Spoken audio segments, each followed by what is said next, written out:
aar Sénégal yooyu la mooy li nga xam ne ñu bari dañu jàpp ne vent d'apaisement la bu commencé am ci bu ñu sentir ñu boole ci la rencontre entre Ousmane Sonko et ak président wu Guinée-Bissau mais avant loolu tey jii libération wu ñoom ñi ñu teewoon ci kaso bi un peu avant procès yi fi amoon ñu gis ne xale yi ñu jàppoon ñoom ñëpp daanaka dañ leen bàyyi ñu dem est-ce que da nga jàpp ne tey président de la République dafa am volonté wu bala ñuy dugg ci élection législative yi dimanche la campagne war a commencer mu dalal réew mi au moins. waaw Moustapha damay def précision parce que gis naa nga appuyé ci rencontre Ousmane Sonko ak Embalo ci vent de dégel. fii Sénégal dafa nekk un pays avec une tradition démocratique jàppuma tey Sénégal benn yoon amul benn moment boo xamante ni man gis naa fii lu fi nécessité kenn di jug président Macky Sall sax loolu daf ko dul nangu quand je dis que daf ko dul nangu mooy ni quand même boo yoree am réew nga téye ko nit ñi di xëy di liggéey problème amu fi la preuve yaa ngi wax léegi ñu ngi wax ñun suba dañuy dem tabaski ci ñu ngi wax ginnaaw suba dañuy préparer campagne et tout réew moo xamante ni dafa am problème ba ay président wala keneen au niveau extérieur di ci ñëw di ci wax nañ ñaan yàlla Sénégal ba ñu toll foofu parce que bu fa tollee ça veut dire que ni yoratuñu état ça veut dire aussi que maanaam yegg nañ ci benn niveau boo xamante ni dootul nekk problème mu sax ay contestation mais day nekk problème mu rejet xam nga souvent dafay am benn erreur buy am loolu damay benn petite digression allez-y c'est-à-dire que yenn saa yi dafay gis sénégalais bi muy ñaxtu parce que sénégalais bu mu mënti doon lu baax nga bëgg te les sénégalais sont exigeants sénégalais yi président bu fi ñëw liñ doon laaj kii danañ la laaj lu ko ëpp liñ doon muñal kii dootuñu la ko muñal te effectivement réew muy jëm ci kanam population yi ak monde globalisé bi léegi ku ci nekk yaa ngi aspirer au mieux-être maintenant nag ñun politique yi yenn saa yi lenn nax ñu yenn saa yi mu am ay contestation de forte contestation yoo xamante ni nit ñi dañ koy jaawale avec rejet wu ki yor réew mi man tey jii mën naa bokk benn bokk yaakaar ak samay yeneen morom yu bokk benn bokk yaakaar yow Moustapha nga nekk journaliste wala nga nekk opposant ngay contester des choses yoo xamante ne man aussi personnellement dama koy contester tey bu dara seyree yow mën na laa naqari man daf may naqari keneen bu sañoon essence du yokk mais le seul problème mooy sénégalais bi dafay def la différence entre contester ak rejet entre contester ak rejet xam nga lu tax rejet bi lan moo ko indi su fekkoon tey dañuy contester rek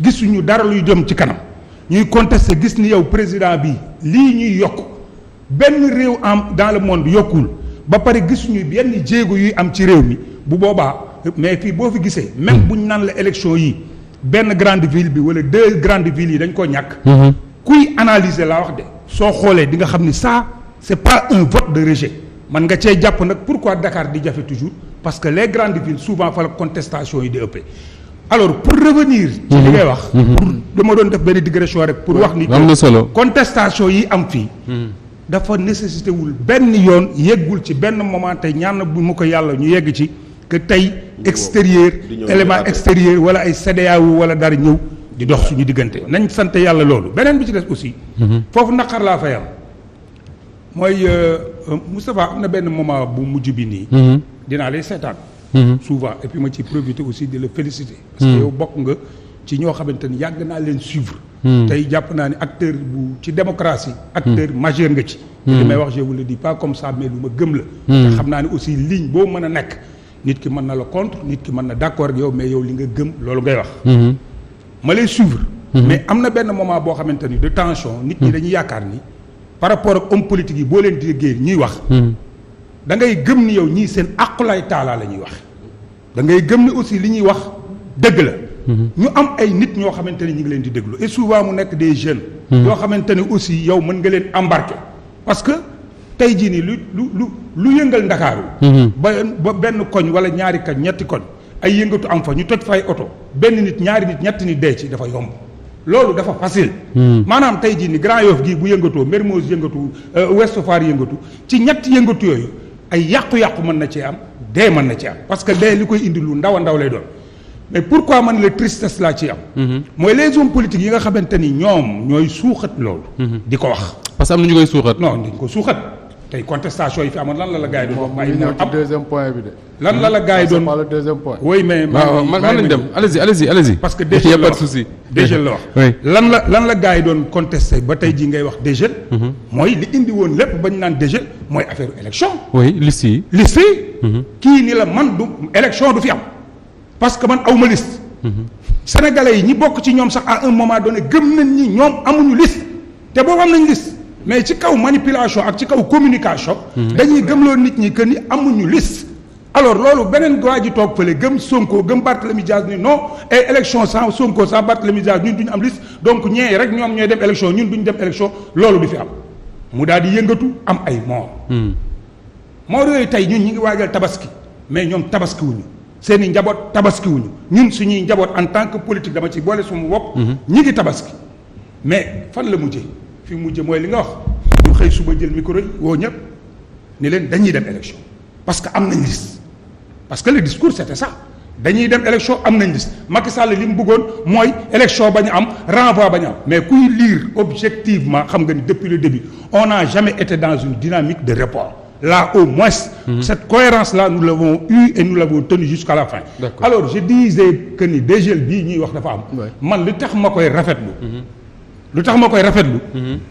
ci ñin bàyyi ça veut dire que état boo ko bëggee affronter ci lu dul dëgg bëgg koo jaay doole ni lii day am mu wan la ni état la yor soo mettre nag de l'eau dans ton bissap pour ne pas dire dans ton vin. jàmm day daal di am. des fois mu teg tànk justice kon. non finalement day prouver que ni état day teg tànk ci kaw yoon. xam nga da ngay am koo tooñ mu mën laa baal. tey jii nii le cheikh dafa am ku mu tooñ. effectivement ñu mën koo baal. ñi nga xamante ni aussi dañoo jugoon ñu autoriser leen marche bu ñu autorisé wul ñu jëm fa ñu téye leen bi ñu leen téye boobu aussi lan la mais bu ñu leen police boo fa xasee ba du ko xamoo kañ ngay génn bu ñu la téye mais bu ñu demee ba procès am na ñoo xamante ni dañ leen libéré am ñoo xamante ni sursis nu mu la neexee nga interpréter ko mais li ma la bëgg a wax ba wax mooy li indi coow li yépp mooy des gens ñoo taxaw xam ne am nañ liste taxaw non ba pare taxawoon ni parce que en l'occurrence Ousmane Sonko dafa taxaw ni def nañ erreur boo xamante ni suñu liggéey bi yépp yàqu na kooku boo ko waxee ba pare suba nga ñëw naan Macky Sall ma tere am liste c'est de la manipulation qui a causé des morts et que tey jii nii ñun ñi ngi tabaski te bu subaa nag bu ñun amaatee lu leen naqari il faut au lieu que ñu wax nit ñi liy dëgg au lieu nit ñi aussi ñi toog ci télé yi di analyser di teg nit ñi dañuy joxe seen opinion. d'accord Sidi Bara Fall loolu leer na alors vent d'apaisement la doon waxtaane mais li mu fi expliqué yëpp quand même mën nañ jàpp ne c'est les faits qui parlent li fi am fan yi li mu wax mën nañ jàpp ne moom mën na ko expliquer te loolu moo jur situation tension bi ba tey ñu toog fii di waxtaane naan vent de dégel ak vent d'apaisement. waaw déjà damay préciser rek ni. gars yi ils anticipent déjà sur le terme de protocole xam naa ni ils sont un peu nostalgiques des films d'intrigue quoi. Issa moo fi tudd protocole. waaw protocole amu fi donc audience bi moom li ma ci wax rek am na loo xam te ni c'est pas banal c'est normal. mais je pense que détails yi ñoom dinañ ci ñëwaat. par rapport ak li monsieur Fall wax xam nga man li ma gën a neex ci li may neex ci waa Benno bariwul. mais souvent li may gën a neex ci ñoom mooy seeni biir wax la ñuy dugalaatee seen bopp man loolu ma gën a neex ci ñoom dinañ wax ci biir wax ba dugalaat seen bopp parce que yaa ngi wax vent de dégel bi ngay wax ci libération ñi ñu jàpp y a deux yoo xam te ni da nga koy catégoriser bokkul y a déjà ñu ci kontaan libération wu Cheikh Oumar Diagne ndax nit la koo xam te ni jàpp nañ ni amul place am ci biir kaso. donte ni am na ñu fa nekk itam te amuñu fa seen place mais am na ñu fa nekk itam te ñu am fa seen place ak Cheikh Abdou Bara Dolly ñu mën a dem tabaski seeni njaboot. ak seen njaboot. donc ñi ci des lu leen jiitu ñoom ñi nga xam ni ci lañ amoon ci procès mais déjà la question qu'il faut se poser c'est pas la libération. balaa ngay ñëw ci bàyyi gi da ngay laaj ndax jàpp gi yoon la woon wala déet.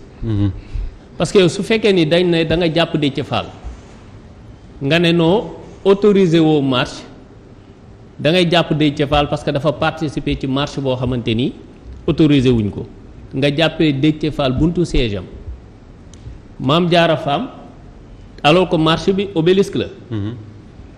Mame Diarra Fam jóge këram di seeti Barthélémy Diaz mu dëkk Baobab ak Obélisque war na mat xaw ma ñaata kilomètres 3 ou 4 kilomètres nga jàpp ko fa. Ahmed Aïdara liggéey ci rajoom ci chaîne am génn di dem meereem nga ñëw jàpp ko fa ak ñeneen ñi nga xam ni jàpp nañ leen donc est-ce que jàpp la question qu'on doit se poser mooy avant ngay wax bàyyi gi. parce que mënoo wax dégel day fekk ni ki nga jàppoon yoon la nga téye ko. mais jàpp gi moo tegul ci yoon la preuve ñi ñu jàpp ñëpp c'est-à-dire pour ne pas paraître ridicule ñii ñu jël leen teg leen ay sursis mais ñi ci des ñëpp dañ leen ne ñibbi leen seen kër defoo leen dara donc 10 jours yi ñu leen téye nëbb leen jant bi ñu nekk ci ay conditions yoo xamante ni bul xam ni ñu ko dundee xëy na am na koo xamante ni xelam tollul foo xamante ni attan na loolu mais kooku 10 jours yooyu noonu nga ko teg dundaloo nga ko fitna ci loo xam ne tegu ko ci dëgg parce que lan neex na benn procureur boo xamante ni ministre de la justice moo koy jox dogal yooyu ministre de la justice nag wax dëgg yàlla ñu bëgg ko ñu bañ ko mënta def lu neexul Macky Sall donc jàpp yu tegul ci yoon yooyu moo war ça c'est le premier aspect deuxième aspect bi monsieur Fall mu ngi wax ba naan état boo ko bëggee jaay doole ci ne ko suñu amul liste élection du am te boo fekk boo am ngeen liste mu wan la boppam non mais dafa am ñaar non wax na li mu wax ne état boo ko bëggee jaay doole mu wan la boppam xam nga loolu la wax après bi ma waxee liste mais Moustapha fan nga gis ci àddina bi parce que dafa am ñaar gis nga nit ki niñ la obligé nga mën a nangu dogal noonu la constitution mais tamit droit wu ñaxtu loo d'accord les deux vont de pair c'est-à-dire justice ni mu la mën a imposer ay décisions koy maanaam li conseil constitutionnel def jël dogal ne sur des ministres arrêté bi mu jël que ni day supprimer titulaire u Yewwi Askan Wi niveau liste nationale bàyyi suppléants yi donc ñu dem recours conseil constitutionnel dëggal loolu maanaam ni décision de justice mën a tegu sa kaw noonu la constitution wu Sénégal ne la yow mii am lu la métti maa la may sañ-sañu nga jug taxaw ñaxtu ko ba pare ne état sa rôle yow moo di fexe ba kii nii di ñaxtu li nga xam ni àndul ci dogal boo mën a jël wala sa justice wala administration wala leneen ak leneen encadré ko mais dafa am benn wax bu ñuy wax boo xamante ni ñoom ñoo ngi dugal seen bopp te ñoo ngi rabaisser état du Sénégal muy lan mooy bu ñuy wax naan dañuy génn nit ñi ñu rey leen mais fan nga gisee Moustapha ci àddina une manifestation pacifique boo xamante ni da nga koy réprimer avec des armes létales France gii gilet jaune gis nga seen manifestation yi ni mu meroon dégg nga fa policier bu dóor bal.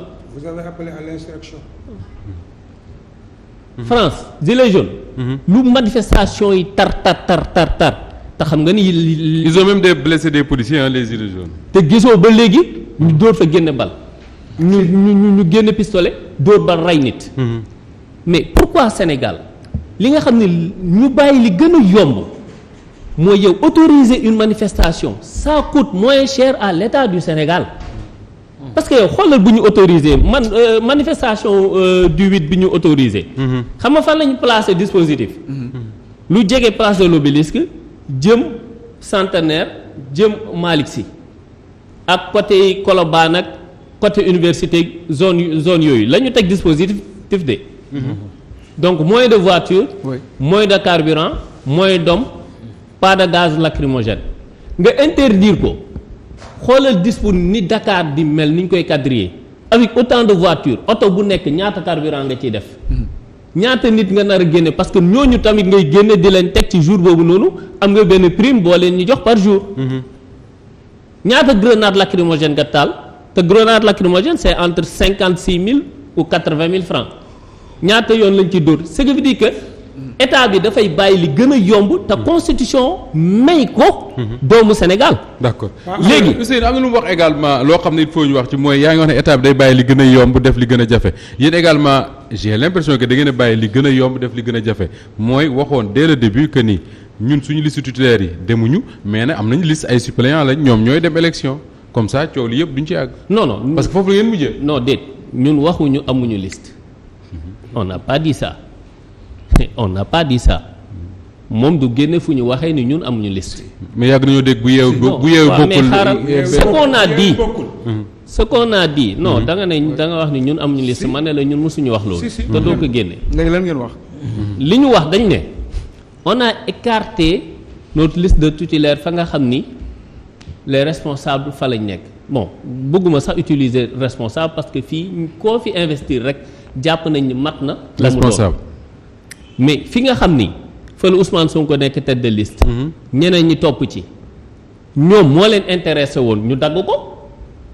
ñun loolu lañ ne du yoon nga jël suppléant tu supplées kii suppléant mën na exister bu titulaire existé wul c'est-à-dire logique pour logique c'est-à-dire on part sur waxuñu nañ déglu li ñuy wax ak xel.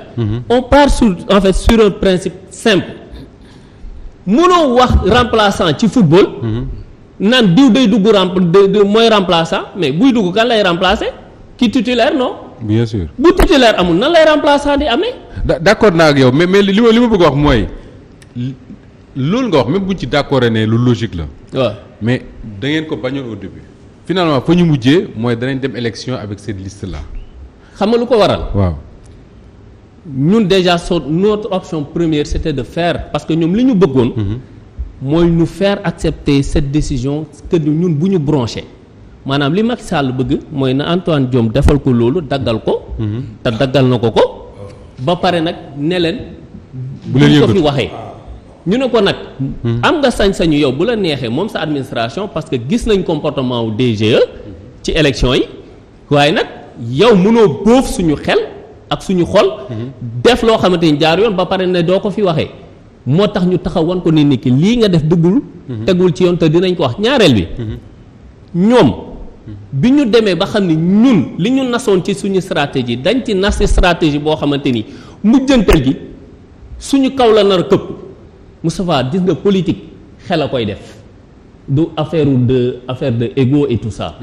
bu ñu xamee ni lii ñun suñu stratégie bii ñu teg ñoom dañ ci lal beneen stratégie boo xamante ni finalité bi suñu kaw lay këpp te boobaa askanu Sénégal jëppi ñu te ñoom ñoo ko préparé. mais dinañ xool suñu toogaay. xool suñu doxali. c'est votre droit de revoir votre. te nag. fi ñu jëm le 31 juillet incha allah. askanu Sénégal dina xam pourquoi Yewwi Askan Wi ñëw opter posture bi. ndax gis nga lañ doon préparer. ci le jour 29 boobu noonu bay waaj pour tuumaal Yewwi Askan Wi wëlbatiku dàq élection yi parce que. je rappelle que. su la neexee contesté ko mais je rappelle que. on a tout le temps. je rappelle que. oui Macky Sall. feek 2024 la ko fi doon gënal. mooy élection.